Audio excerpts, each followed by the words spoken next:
Latter-day Contemplation is a podcast hosted by two Latter-day Saints who have found great value in experiencing God through walking a path of contemplation. The views expressed herein are our own. Hello and welcome to Latter-day Contemplation.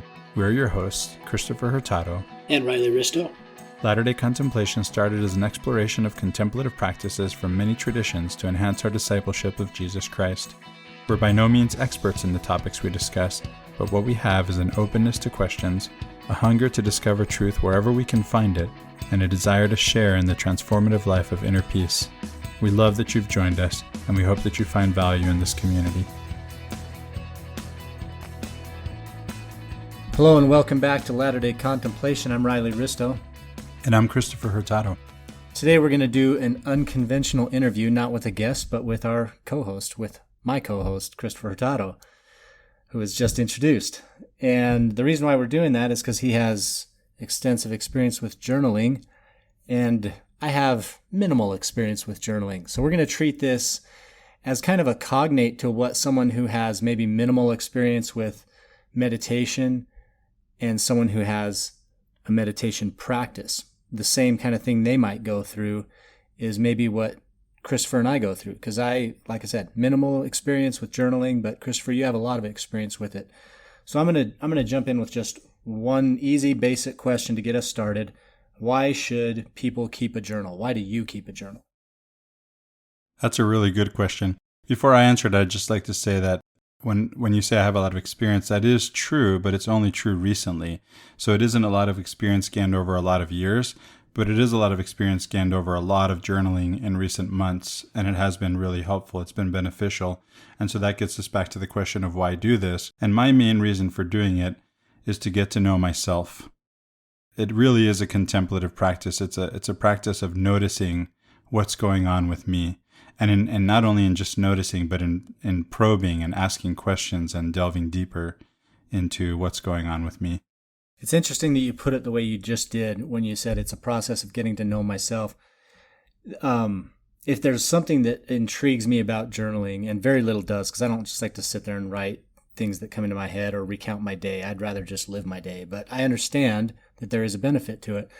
But the reason why what you said was interesting to me is, we kind of have come together in the past over Jordan Peterson. Well, he has a psychological health platform called Know Thyself.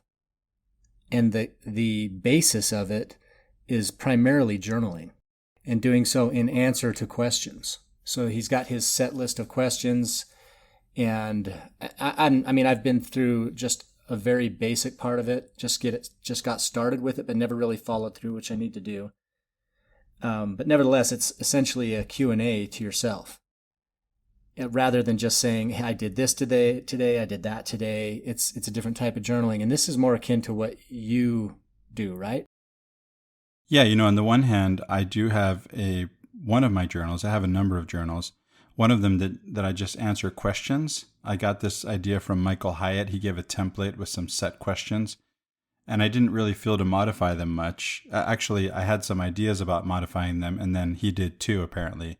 And so I just went and looked at what he did, and he came up with some updated questions, and I thought that they were an improvement.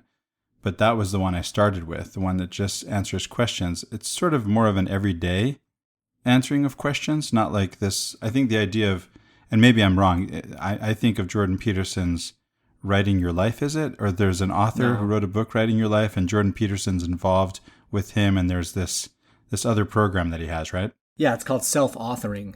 And self-authoring is essentially this form of journaling where you ask yourself these set questions and then you respond to them. And some of it is responding to, or is recounting, feelings about certain things, and then other things are perhaps goal setting. So it's very much like a life improvement or achievement type platform, but nevertheless, it's meant to help you become more focused and direct in the things that you do with your life and recognize the things that you'd like to change about yourself. That one sounds more like life planning. Are they two different things then, what I'm mentioning and what you mentioned?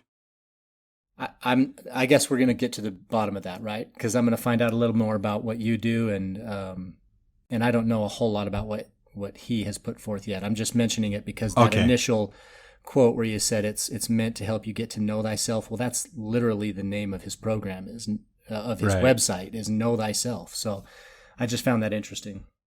Yeah, he may have two different programs then. It sounds like you're not sure either.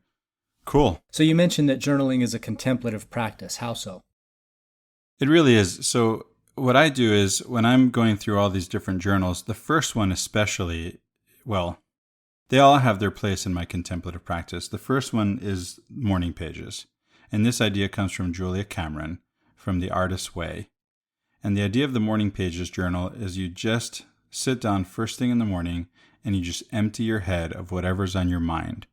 There are all these things going on in your head, what's typically called the monkey mind. Have you heard this before, the monkey mind? Yes. Yeah, the one that needs to be sort of wrestled and put into a cage, and so the paper ends up being something like that. It's a place where you can put that monkey mind on paper and get a grip on it. And so whatever's on your mind when you wake up in the morning, you can get that out of the way by putting it all down on paper. That's the first one. Give me an example of something that you might need to, clear out, get out of the way, that would be in the monkey mind. I don't know whether I can invent something or whether I'll be recalling, but I'll start by inventing and see what happens. But, just say you just wake up one morning, any typical morning, and who knows? What do you have going on? Maybe you have self-loathing. Maybe you have worries about bills. Maybe you have a particular task that you're concerned about or a project that's on your mind, or you have all the to use Shakespeare's words, all the 1,000 natural shocks that flesh is heir to, right? There's just all this stuff going on in your life. And there's this constant chatter because this monkey mind, it never stops. It's always, well, what about this? What about that? It's always this worst case scenario stuff, right? It's all your doubts and your worst case scenario possibilities, your what ifs. And so all of that, to just get that and wrestle it onto the page, clears the head. It's interesting to me that that's a morning practice and not an evening practice, because the way those things hit me, all the 1,000 worries of the day and all that stuff and all the anxiety causing stressing elements, that they're always packing up in the evening for me and keep me from going to sleep. They never hit me when I wake up. When I wake up, I'm fresh. There's almost nothing on my mind. I just have this singular focus to go eat breakfast and get dressed and, get ready for the day. And so it's interesting that would be a morning practice. Everyone's different, but for me, there wouldn't be anything on my mind. Yeah, I think it's very much a good idea to take time in the evening too. I have a different practice that I do in the evening, but yeah, that you could do this really it's called morning pages, but the idea of just getting stuff off your mind onto paper is something that you can do at any time. For me, that's part of my GTD practice, getting things done from David Allen. Is just the idea of getting that stuff off of your mind and onto paper and into a system you can trust to make sure it's dealt with if it needs to be dealt with. Understood. Yeah, okay. That makes sense. And so that in a sense becomes your daily planner almost. It's like you have these things, they're vexing your mind. You put them on paper. Maybe that helps you focus on the first priorities and what can I do now? It's somewhat stoic in that respect. Well, not so much the morning pages, Riley. The morning pages, that's more the GTD practice, the idea of having this inbox. That's what I'm referring to. Okay. Yeah, the one you were mentioning. So the morning page is different because in morning pages, it's really not that. So your question really brings out something. It brings out a doubt in me that I really even know that I can actually tell you what's going on. I don't know that I'm actually answering the question at this point, because I just know that there's this stuff, just junk. And when I say junk, I have a garbage journal too. When I need to take out the garbage, I have this journal that I go to where I can just write all the garbage that's in my head.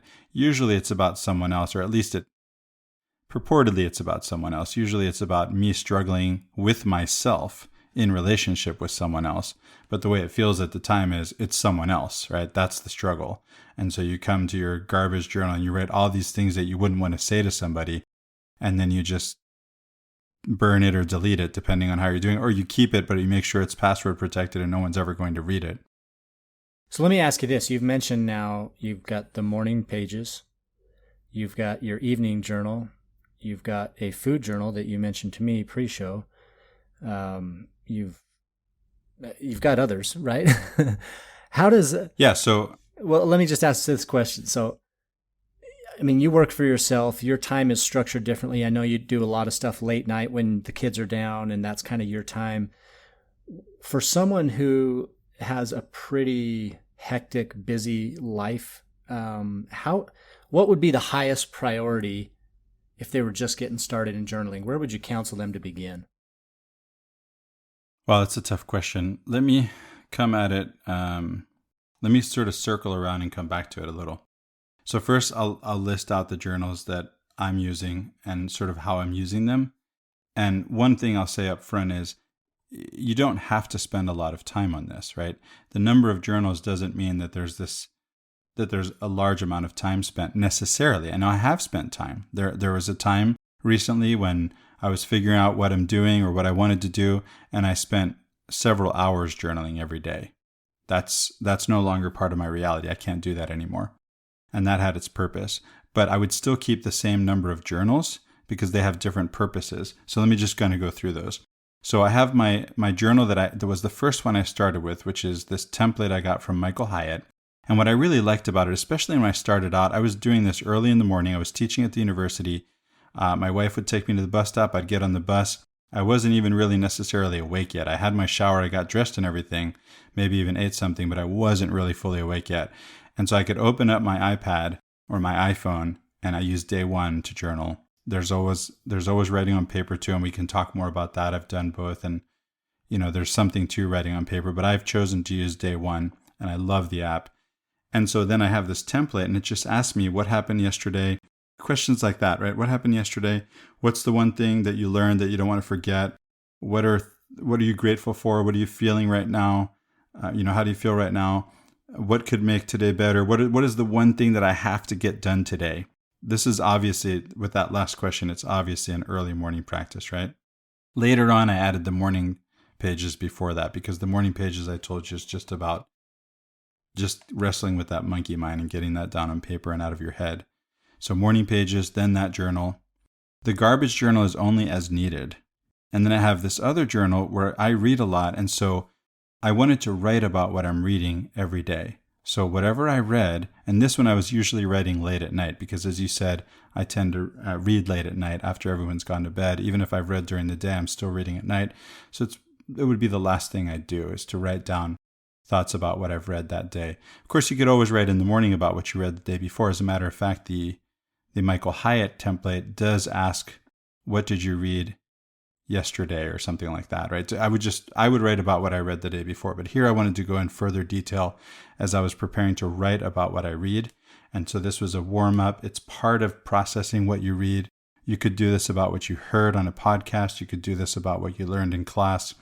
It's just this idea of rehearsing to yourself what you've learned. And then I have this feelings journal. I had some psychotherapy. Last year, I was introduced to this idea of writing down my feelings and the idea that feelings are one word. So anything beyond one word is not feelings. This was something I wrestled with a little bit in the beginning. I found it really is true. You can add adjectives, but the feelings are one word. And so I just keep a journal, which is any time of day. Any time at all. Just write down how am I feeling right now in one word. And then the point of that one, which is different from other of my journal writing, was to go back to it. I don't usually go back to the other stuff, maybe the reading stuff for material to write, but the rest of it, not really. And so this one was to go back to it once a week and to notice patterns. And then I'd talk about those patterns with my therapist, but just noticing those patterns, even if you're not in psychotherapy, even if you don't have a therapist to talk to, is helpful just to find, here's how I'm feeling. These are the patterns that I'm seeing. That was really helpful. And then my newest one is my food journal, which is the idea is just to write down what I've had to eat. I started a Whole30 yesterday. And so I wanted to write down every day of the 30 days, and I probably keep this going beyond that, but at least for the 30 days, what have I had to eat each meal and how did I feel before and after eating and in between meals? And so that's what that one's all about. So you've named 4 or 5 there at least. For the beginner, where would you counsel them to begin? I have two answers. The first one would be morning pages. I think it's a great way to start the day. I think that's the one that I'd say to start with, although it's possible to start where I started. I didn't know about morning pages. I started with this template journal, which again, for me, when it was I'm new at this, I don't know how to journal, right? If you're coming from that place, then the template is super helpful because you just open it up and you answer the questions. You're literally just answering questions. I didn't even have to be awake. I was on the bus at 5:30 in the morning doing this, or 6:30 or whatever it was. So I think that's a good place to start. Yeah, for someone like me, I think I would probably prefer something at the end of the day that recaps at least some of what took place. I mean, like I said, I don't have much going on in the brain in the morning. I'm like a robot. I just do my things and then I go to work. Or every once in a while I'm fortunate and I head out on the lake at 6 a.m. and do a sunrise like this morning, which was awesome. But I don't really have a whole lot vexing me, so something in the evening would be better. And I think for me, I would like a somewhat directed journal, again, either with questions or at least guidance for what I might put in section A or section B, so that it's somewhat directed and not just kind of me rambling about the various things I did and what time I did them. And I like the one that you mentioned that asks questions about how you feel, because especially if they're consistent questions, not just how do you feel, but how effective were you today or whatever, and taking that and being able to look at that over the course of weeks and measure those things would be, I think, helpful for me. I mean, and contemplative in an important way. Yeah, I think whether you do it morning or evening, it can be a matter of personal preference. The template that I have from Michael Hyatt, again, this is from an article which has changed titles apparently. It's on his blog, michaelhyatt.com. Hit the ground writing, how to be more consistent in your journaling. That has at least the updated template. You can do this either time.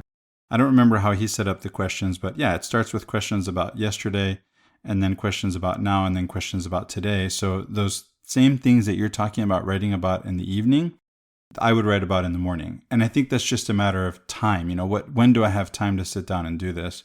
Not that I don't have time in the evening that's free. I'm just using it reading. I'm just using that time reading, and I'm writing first thing in the morning. I've just found that it's better for me, at least, to write in the morning and to read in the afternoon.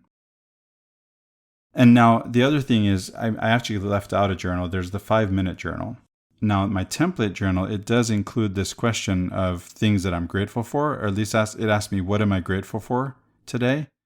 And that's one question. But there's this 5-minute journal where I have this app on my iPhone that every morning and night, it asks you the questions. So what are 3 things you're grateful for today? And then there can be, what are 3 things that you could be, that would make the day better? There are different ways that you can approach this, right? I'm not actually reading the questions from the app, but there is an app. I think it's freemium. It used to be free. Now it's freemium. There are other apps like it.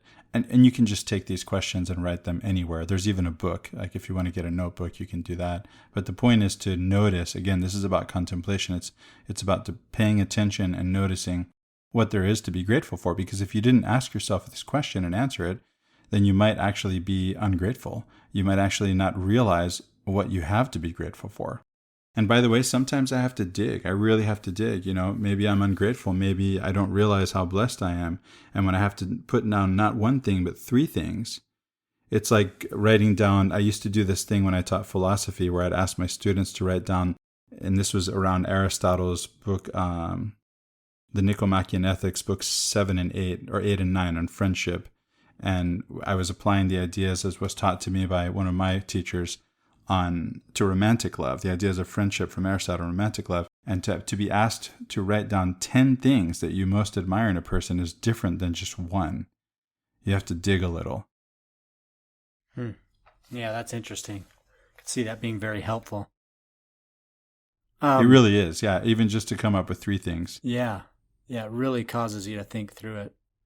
And I like things that put you in that mindset of really deep thinking. Yeah.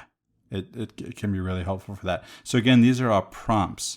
They're templates. You can buy journals on paper where they just have prompts. And so if you feel like, I don't know what I'm doing, I don't know how to do this, you can just start with these prompts. I think that's a great place to start. Okay, so we've described different types of journals and how someone might begin to start. I want to ask you something kind of personal, and you can opt out if you want. With journaling, do you find that there's a different level of honesty and vulnerability than you express when you're just around people or even just by yourself? Absolutely. Riley, look, I mean, we're all trying to look good, myself included. I think I can safely say we're all trying to look good, and looking good is inauthentic, right? And we're all to some degree and to some level inauthentic in the sense that we are trying to look good. If this doesn't apply to you, I beg your pardon. No, I think that's accurate. Are, right? And yeah. The reason why I asked the question is because I had a suspicion that there's a difference between that level of authenticity when you're journaling versus your interactions with other people. Absolutely. And so it is a place to practice being more authentic. And it's a place that even if I'm not practicing because I want to, why wouldn't I want to be more authentic? Again, there's fear, right? There's fear of rejection. There's fear of shame. There's fear of mostly rejection and shame, right? Shame, guilt, rejection, these kind of things. And some of these fears are unfounded. And some of them we all share, which makes it really silly, right? But there's this idea that if I would express this, I would be ostracized or unloved or judged or whatever, right?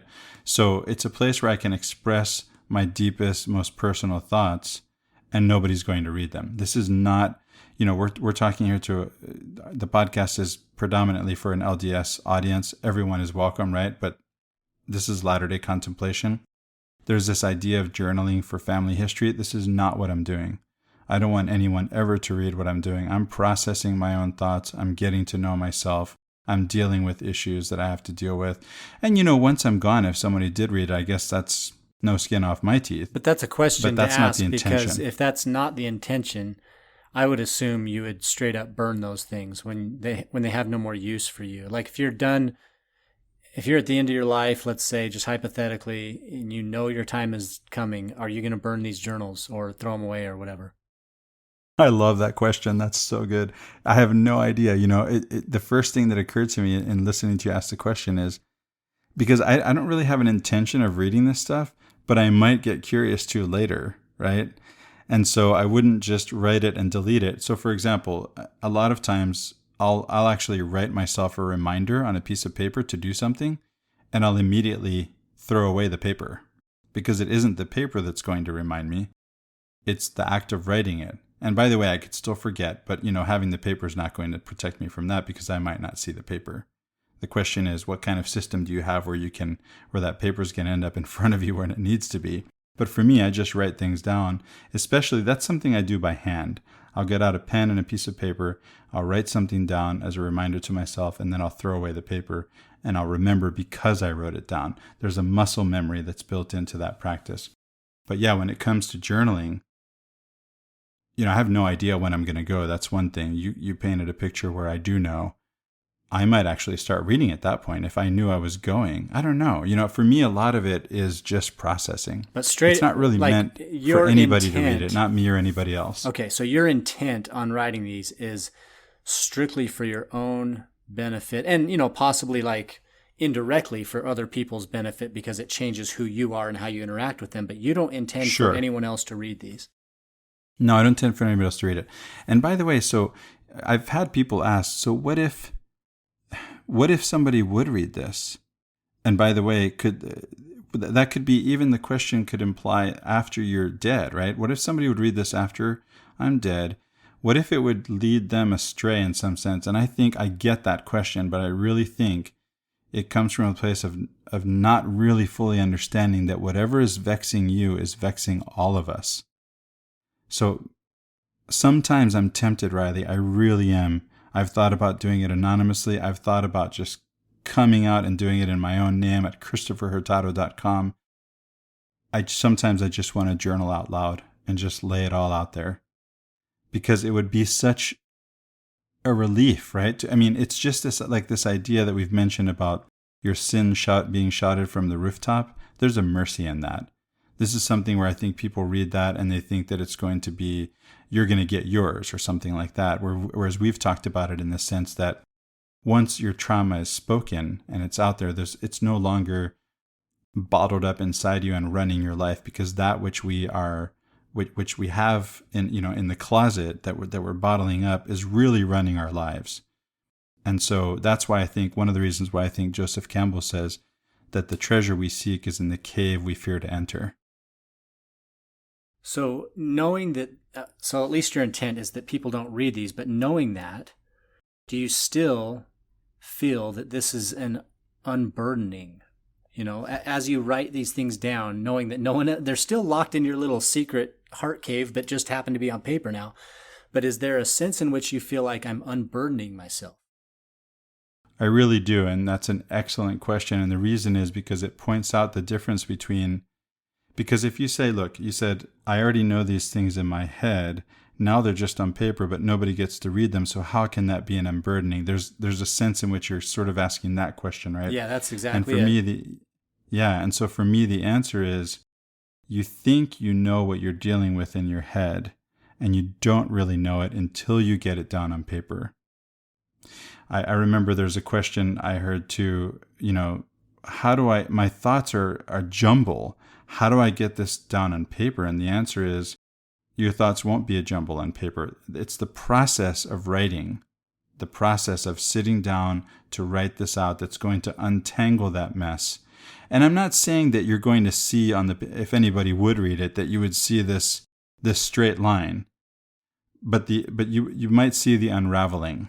And maybe it would, I don't know if it would get to a straight line. Are any of us ever going to get to a straight line? I don't know. Do you see what I mean? I do. But there is this jumble of thoughts that we have that we can begin to unravel and disentangle and figure out. And that's what writing is for, I think. Because you get to think in slow motion. I get the sense that when you write it down, you've gone beyond rationalization at that point. You said you used the phrase coming out earlier. Like by putting it down, you're admitting it. It's almost like an admission or a repentance. That's right. You're essentially saying, this is me. I'm going to write it down and just say it out loud. Even if I'm only admitting it to myself, it's still an admission. It's still a confession, right? Yeah. Absolutely. Well, and you call it a confession, and I love that because, having grown up in the Catholic tradition a little bit and knowing what confession entails and that it's meant to be a private process and anonymous. This is an anonymous confession. It's really no different except that the hearer is a person versus a journal. That's right. So you asked the question earlier, or you were asked the question earlier by a listener, do you read it? When and why not? Why or why not? What would prompt you to read your thoughts that you've put down?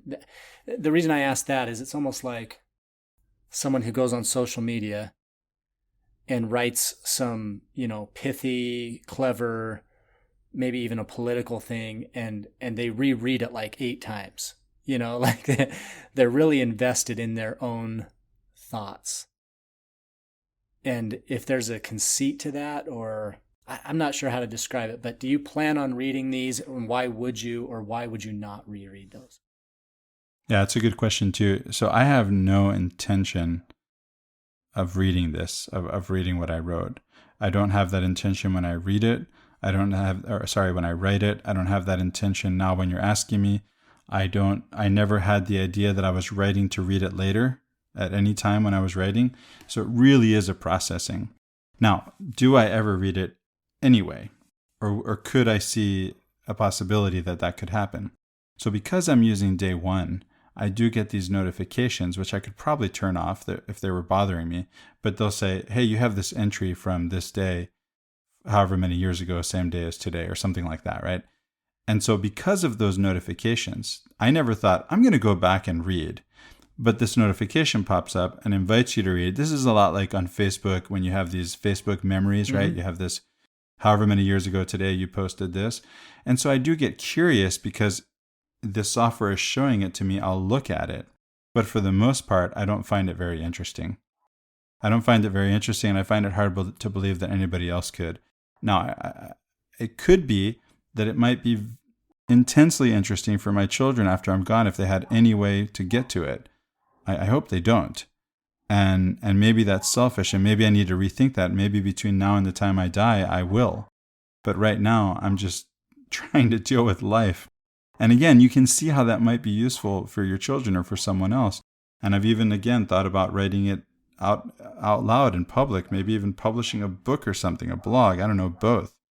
But for the most part, where I am right now is I'm writing for myself, and I'm not going to share it with anybody. And by the way, my wife told me to do this, okay? My wife told me, journal, write for yourself, because she knew I wanted to write, meaning not just journal, but to write.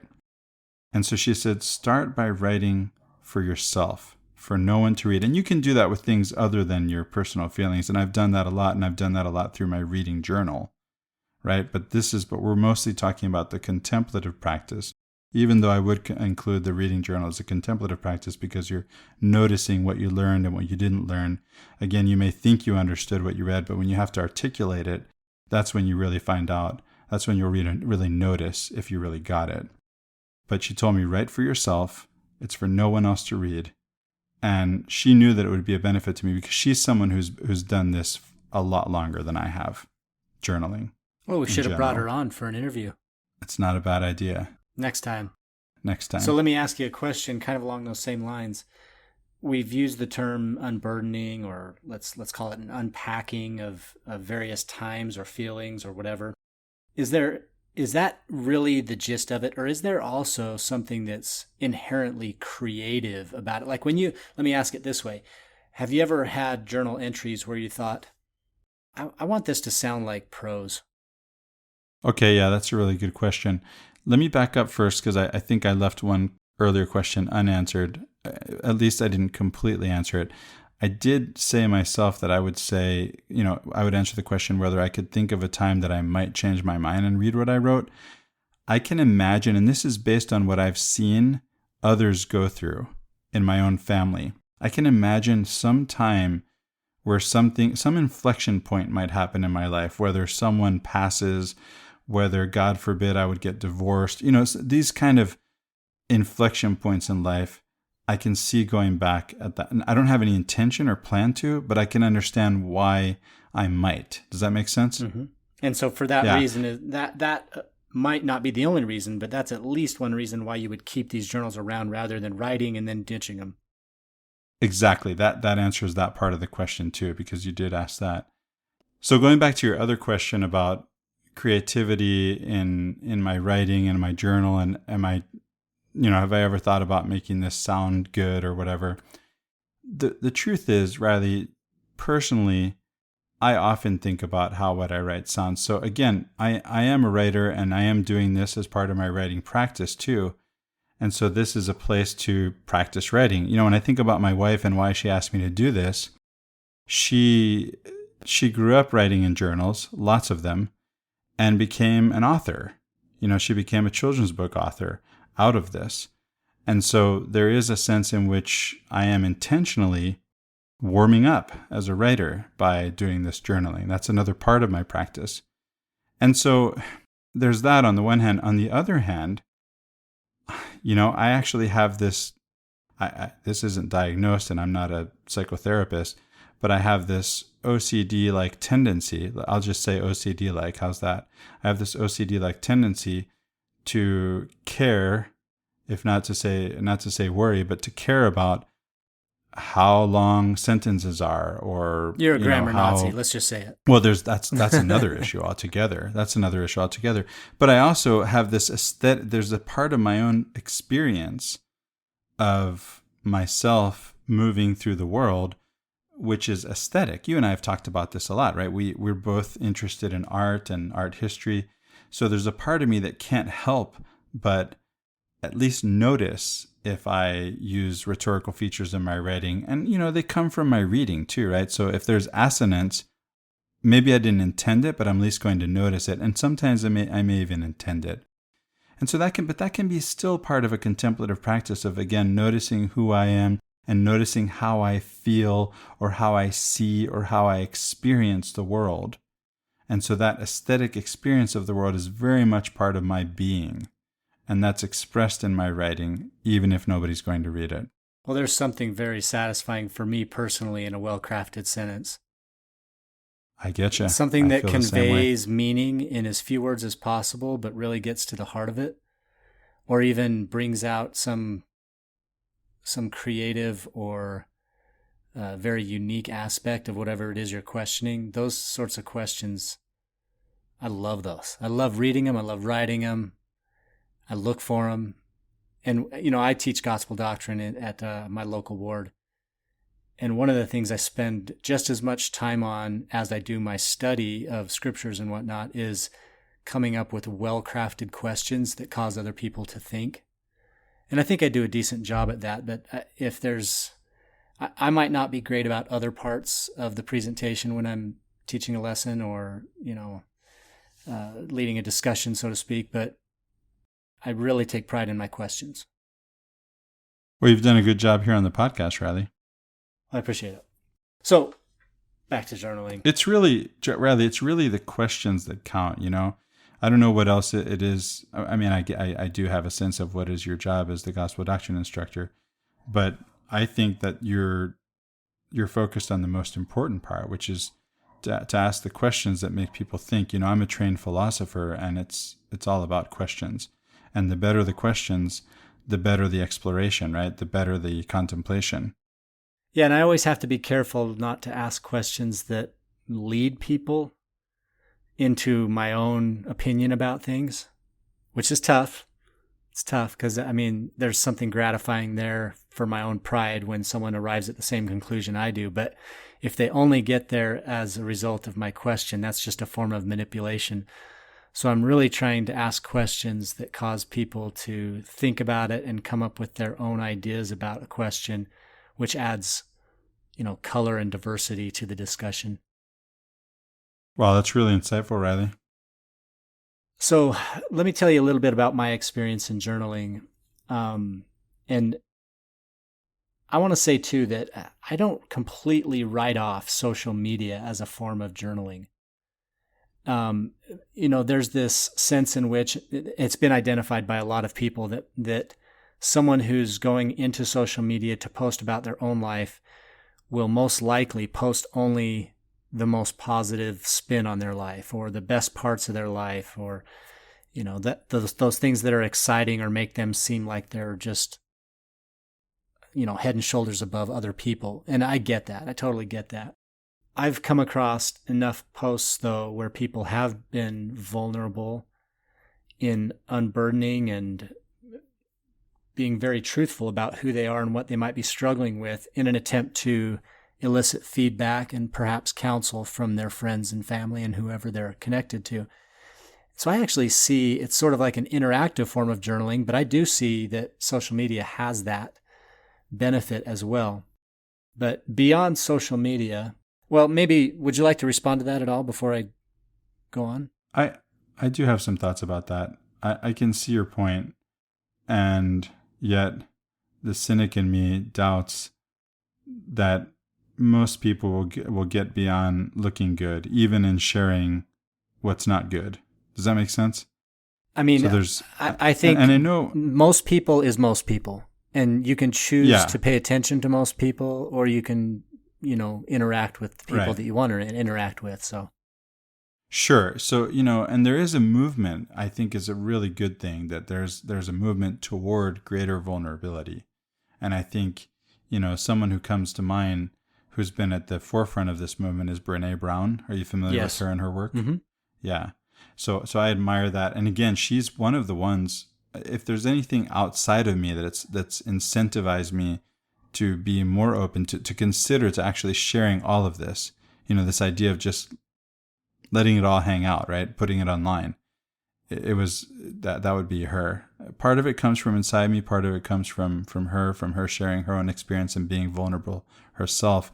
I know that it's really powerful. And I know that even as a writer, even when you aren't sharing necessarily my deepest, darkest secrets, right? Anytime you write, when it is for public consumption, right? When you are publishing it, when you're sharing it, that you're still putting your finger on something about the human experience that others are going to relate to, or they wouldn't read it, right? So there really is, there's often this experience that we have as readers of, that's exactly how I feel, and yet I could not have put my finger on it. I couldn't put it into the words the way that author did, and now I have this expression that didn't come from me, but that came from a fellow human being of that particular part of my human experience. Yeah, it's all relational. And I like that you brought up that there is this movement, because I've seen the same thing of people that have been more vulnerable and truthful and authentic with how they present themselves to the outside world. And I think actually a big part of that might just swing back around to the realization that everyone's having, that, again, as you said, most of the people out there are putting stuff online that doesn't represent their whole self.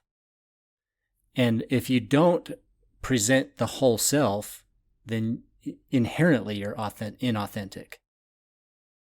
Yeah, there's that. And then there's the realization that I hope we're all coming to, slowly but surely, that everyone else is dealing with the same stuff I'm dealing with. I mean, as was it Erasmus, Riley, that said, no, as Terence said, I am human. Nothing human is alien to me. All parts of the human experience are relatable for me because I'm human. And so we all share in this experience of being human. And I just can't imagine how cool it would be. It doesn't make me want to go first, but how cool would it be if we all would just share openly, completely openly? And I can see that, people's feelings might get hurt. I don't know. Do you want to say something about that? Oh, I'm not sure. I'm not convinced that there's as great a benefit to complete transparency as there is to some level of discretion and holding back. I think the latter is probably better. Maybe that helps us get back on topic. Maybe that's one of the functions and benefits of journaling, right? There's a place where you can express yourself, because we're talking about expressing ourselves. We don't have to express ourselves to other people necessarily, but the idea is that we do need to get it out of us, right? This idea of expression, right? If we go to, I think it helps if we look at the French, rather, because they use the same verb, exprimer, to express oneself as to squeeze a lemon, right? If you're squeezing a lemon to make lemonade, that's the same word, right? Express. And in fact, the Italian espresso, which is done with coffee, is the same idea, right? I think it's the same idea. It's pressing. So the idea is to really get it out. And so you don't have to get it out where it's going to hurt other people. Like my garbage journal. When I take out the garbage, hopefully I'm doing it in my garbage journal. I've been guilty of taking out the garbage without going to my garbage journal. I think the garbage journal is a better place for it. And with that, I think I'm agreeing with you and answering my own question. It's probably best not to share everything. So my other experience with journaling is kind of limited to what I know are going to be special family moments. So we go on a trip to Italy with my two oldest kids a few years back. My daughter was a year prior to her graduation, and we kind of knew this is a last big hurrah for us and her before she goes off to be an adult. And my son at the time was 15 or 16. I think he was 15. And we decided to bring him along with us. And we're going to do this with all of our 6 kids at some point or another, is bring them on kind of a last hurrah trip, right? Where we as parents get to spend quality time with them individually, or maybe as a pair, like we did with our 2 oldest. Nevertheless, we were there for a week and just did the basics. We went to Rome and then went out to Tivoli and saw some of the Appian Way with the countryside and whatnot. But it was just a great experience to connect with them, and knowing that it was going to be that, and also wanting my kids to remember that experience, because they're not, they're 15 and 16. They're just not big on journaling, let's be honest. And so I wrote very detailed accounts. So these are just historical accounts, essentially, from my point of view of what we did, what was fun, what wasn't fun, how it felt, the taste, the smells, the sights, all that stuff, right? So I've done that on essentially every family trip that we've gone on, and we've been on quite a few. And I love going back and rereading those because I see things in there that I had forgotten. And so that's just kind of a fun way to journal, but that's completely different than what you're talking about. And so I have extremely limited experience with what you're talking about. However, I have found that in just writing historical journals about things that happened in my life, it causes me to focus on the things that are most important and know that these are things I want to remember or I want posterity to have. And so I've also isolated other incidents throughout my life that I didn't journal necessarily at the time, but going forward 20 years later, I'm like, you know what? I really should write about that experience. And so that's my kind of journaling. That's all I've done. And I know that there's so many different other brands out there, as you've described, and how important those are to do and the different benefits they offer. But that's my limited experience with it. You know, your experience falls very much, I think, in the vein of what I think Latter-day Saints would think of as journaling, right? This idea of family history. This is a personal history that then becomes part of a family history. And it's very much intended by you while writing it for your family to read. Mm-hmm. And that's a beautiful thing.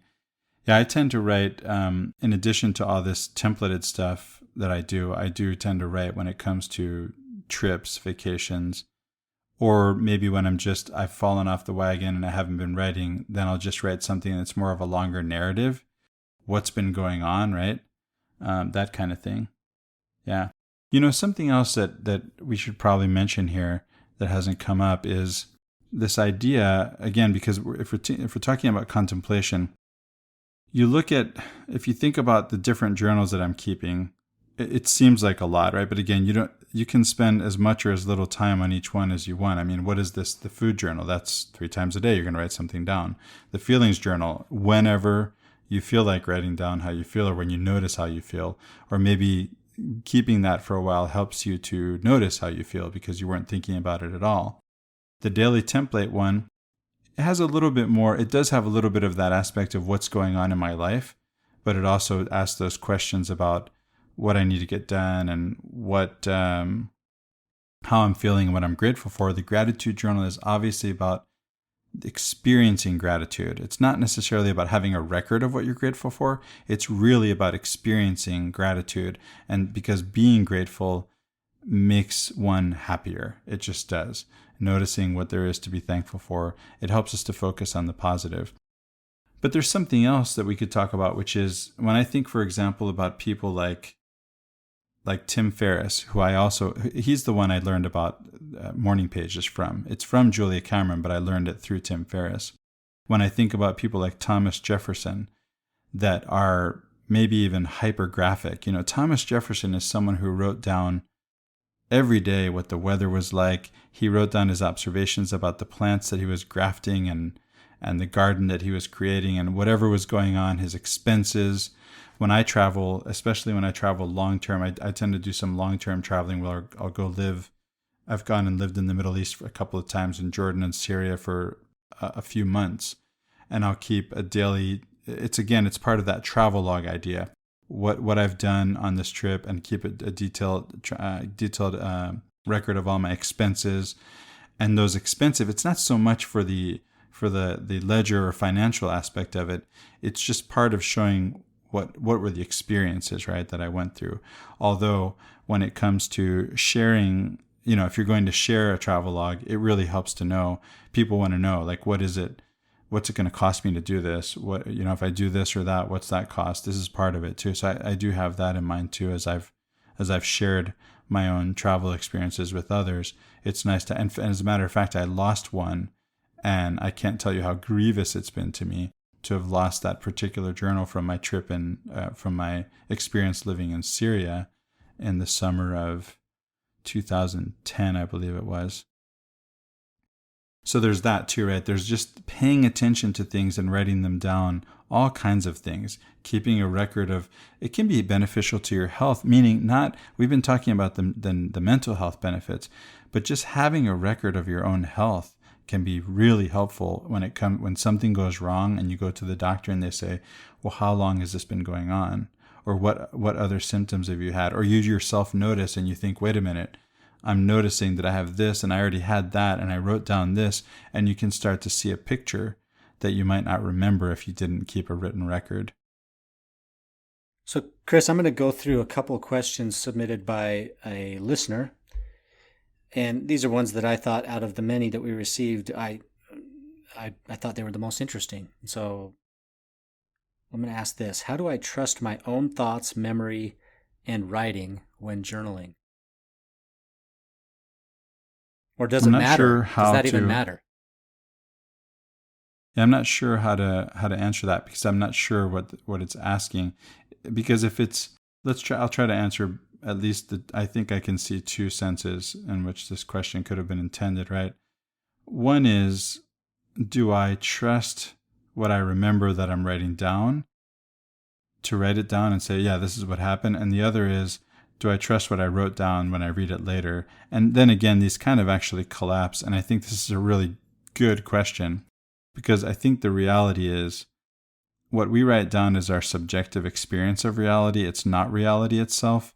And so the preoccupation of this question, right, is this idea of, how will I know that I'm getting it right, that this really is real reality? And the answer is, you can't, and you won't, and it isn't, right? Because it's just your experience of reality. And so that I think that would be my answer to that question. And so, but it is your experience, and your experience matters. And as a matter of fact, if you did go back and read later, and I know that Shiloh has talked about this, I think he's talked about it on the Latter-day Contemplation podcast, his experience of going back and reading his journal of his spiritual experiences. Whatever experience you do have, you write it down. It is the experience you had, and you might find reading it later that your interpretation of that experience has changed. And it can help you to have both your current interpretation and your past interpretation to compare.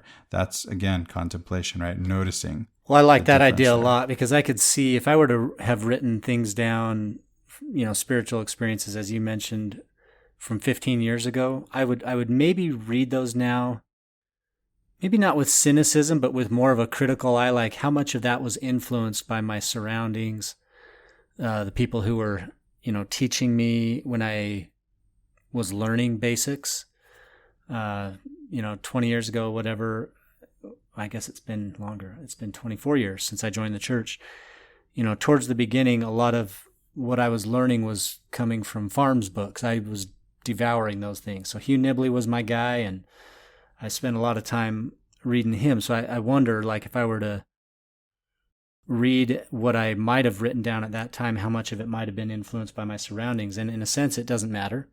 But in another sense, you look at it and you say, wow, here's a measuring stick for how much I've changed, and you can evaluate in what ways you've changed for the positive or the negative. Yeah, and again, I can imagine someone reading about their past experience and it bolstering their testimony. I can imagine it going the other way. I can imagine someone going through a divorce or a death of a loved one, and just revisiting, right, the experience of that marriage, the experience of that person, that loved one, the experience of one's own thoughts and feelings, and to be able to realize too, as you've pointed out, that we all have an intellectual development, just like we have a faith development. Those things are going to show up, and it could be useful to go back and read. I haven't gotten that far. If I will do that, I can see the possibility of it. I can see the potential usefulness of it. But when I'm writing, that's not what I'm thinking about. I'm thinking about what I'm dealing with right now and processing on paper. Yeah, I've got a funky kind of thought about this. So yeah, there's this whole thing about at the judgment, the literal, last judgment, that the book of life will be opened up to you, and you'll read from your life, and you'll see end to end or beginning to end what your life was all about, all the things you did. And there's this sort of concocted notion that we're going to be all humbled or humiliated or gladdened or whatever by that experience. I wonder if journaling almost doesn't accomplish the same thing, except that it's somewhat subjective, because we got all these filters and lenses, and then there's this book of life that is an objective truth that we can compare to that. I just think, even to think through that is just kind of a contemplative exercise that's interesting to me. You might be catching a glimpse of the vision I've been presenting. It really is. I mean, this is the idea, Riley, the idea of being able to examine your life. I think of Socrates' words, the unexamined life is not worth living. This is a life that's examined. It's a life that's intentional. It's a life that's on purpose, one that is done with this kind of introspection, right? And by the way, when I say that, I've gone through periods, I go through periods of experiments in intentional living. So I may not necessarily always journal in the same way and with the same intensity and spend the same amount of time. I mentioned having spent several hours a day on it at one point earlier this year, or was it last year? I don't know. But then not doing it in the same way now. And, I've gone through reading this many books or reading that many books or doing it this way or doing it that way, writing in this way and that. They're experiments in intentional living. And I think, if anything, I'd like to encourage anyone listening to try this out, right? To try it out as an experiment in intentional living. Just give it a try. Well, I think we spoke about journaling just very briefly when we were going through our episode of the different ways that people could participate in contemplation. I think that episode was called What is Contemplation? And back then, I think I made kind of a off-the-cuff remark that, hey, I'm going to start doing this. This is a good idea. But I didn't do it. So wait, are you human? Yeah, I know. What's going on here? Well, we've now dedicated a whole episode to this, and it would be super lame if I didn't even give it a try. So I'm gonna give it a try. But I'm gonna find, before I do that, I want to find a platform that I think works best for me and what I hope to accomplish or get out of it, or I want it to be beneficial in many ways. And so I'm gonna do some investigation. That's the promise I make. Not that I'm actually going to write anything, but I'm going to investigate. There you go. Sure. That makes me think of something that we haven't gotten into. I mentioned the idea of writing on paper versus writing on the computer. And some people have this question, right? What is better? What should I do? Let me just say this. First of all, there is a huge benefit to writing on paper. And it's slower than typing. And this is a feature, not a bug. And I would love to do it, and there is no way I'm ever going to write anything down on paper because I don't want anybody to read it. I just don't. What would I do with it? I don't have a safe. Maybe if I had a safe, I don't know. I just would rather and then it's funny because this is all in the cloud, right? It's synced between my devices. It is on my device that's password protected. I could also add password protection to the app itself. I don't think I did because the app, the devices themselves are password protected. And, the NSA is probably reading it. And it probably doesn't matter if anybody, and who knows if anybody would even read very far into it, because it's probably not that interesting on the one hand. On the other hand, maybe it would be. But again, we are all experiencing what it is to be human together. And so nothing human is alien to any of us because we're human. But there is something to writing on paper. It is, and just like taking the time to write in my journal in day one and to having to sit down and type, where you thought, how do you write all these journals, right? I mean, and I did admit that I did this for 3 or 4 hours a day at one point. But even just to spend a few minutes, that's taking time out to contemplate, right? To think about your thoughts, to put them down on paper, and that's a worthwhile practice. So yes, it takes time. How much time is up to you, but spending a little time is worth it. There's a benefit to it. There's a benefit in clarity, in peace, in noticing. And you can even, there's something else you asked me, Riley, about creativity in writing. It was hinted at in the Jordan Peterson program that I mentioned about writing your own life, which may be different from the one you first mentioned. And the idea is, I don't just rehearse the past or even the present. In my writing in my journal, I often write about my ideas that I might develop. And actually, I have a notebook, and I didn't even think to mention this before because I don't think of it as a journal. It's not in day one, but I have my idea notebook, and that's part of my, I can't say hypergraphia because I don't really have hypergraphia, but I try to. I just think it's beneficial. What if I were to write everything down? If it weren't taking up all my time, which I realize is a concern, it would be beneficial to have a record. And so I do keep an idea notebook, and anytime I have an idea, I write it in that notebook. And I used to do that. I used to carry a pocket notebook. I used to do it on paper. Then came the Palm Pilot. Then came the iPhone. And so I'm using Evernote now. But I do still carry a notebook with me, and I sometimes write on paper just for the sake of writing on paper. Sometimes when I draft an article or something I'm writing, paper, I'll sit down and write in a notebook. And it's funny how you sit down and you think, I'm going to write about this subject and this is going to be an article. And you write and you turn the page and you keep writing, and I'm using a fountain pen and I love it. And there's a tactile experience to this, and you're thinking on paper. The brand of the notebook I use is German, and it has a tagline that I've seen in German, even here in the States at the store with these notebooks. And it says, Denken mit der Hand, think with your hand. Mm-hmm. You see, that's what it's about. So there is a thinking that happens with the hand. Now, I don't discount the possibility of this happening somewhat in typing, or I would be a hypocrite or a liar or something for all I've said about journaling, and I'm doing it that way. But I think that as much as that takes time and you have to stop and notice and write, doing it on paper is even slower. And again, this is not a bug, it's a feature. And there's something to that. Well, I've sat down, not to make light of that at all, but you could slow down a lot of things. I mean, you could slow down journaling to the point where you're cutting letters out of a newspaper like a serial killer. But what you're talking about in slowing it down is different than just doing something slower. There's a purpose to doing it slower in this case that you're trying to pinpoint, right? That's right. And elucidate that for us. Like, why slow it down?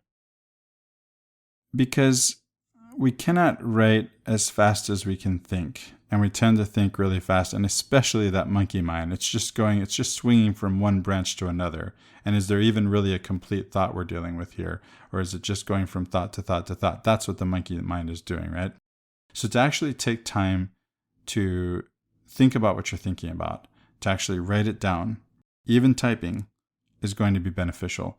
And to actually do it by hand is going to be even more beneficial, because you have to think through what you're going to say or what you're going to write before you write it down. You can't just write down a stream of consciousness.